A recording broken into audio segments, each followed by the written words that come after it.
কিভাবে চেক করে দেখবেন আপনি আপনার ফেসবুকে কন্টেন্ট মনিটাইজ পাবেন কিনা, হোক পেজ অথবা প্রোফাইল। তো আপনি আপনার ফেসবুকে মনিটাইজ পাবেন কিনা এটা চেক করার জন্য আপনি কি করবেন, প্রথমে চলে আসবেন আপনার ফেসবুক থেকে এইখানে, এই জায়গায় চলে আসার পর আপনি কি করবেন, এইখান থেকে দেখবেন এই যে আপনার প্রোফাইল আইকন, আপনি কি করবেন এইখানে ক্লিক করবেন।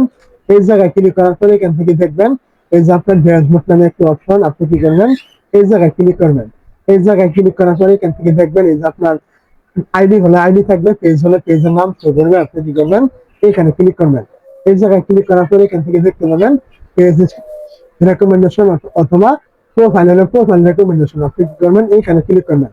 এই জায়গায় ক্লিক করার পরে এখান থেকে দেখবেন আপনার পেজ অথবা প্রোফাইল এখান থেকে এটা রেকমেন্ডেবল করা আছে কিনা। যদি রেকমেন্ডেবল করা থাকে তাহলে আপনি এখান থেকে মনিটাইজ পাবেন, আর না হয় আপনি পাবেন না। আর যদি এখান থেকে নট রেকমেন্ডেবল অথবা রেকমেন্ডেবল সাসপেন্ড এরকম কোনো লেখা এখানে শো করে, তাহলে বুঝবেন এই পেজের অথবা প্রোফাইলের ভিডিওগুলো আপনার কখনোই ভাইরাল হবে না, রিচ এনগেজমেন্ট এগুলো আপনার কখনোই আসবে না, আপনি এখান থেকে মনিটাইজও পাবেন না। তারপর আপনি কি করবেন, এখান থেকে দেখবেন প্রোফাইল স্ট্যাটাস অথবা পেজ স্ট্যাটাস, আপনি কি করবেন এইখানে একটা ক্লিক করবেন।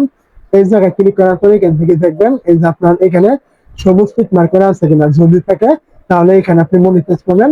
আর সবুজ টিক মার্ক না করা থাকলে, হলুদ টিক মার্ক করা থাকলে এখান থেকে আপনি কখনোই মনিটাইজ পাবেন না।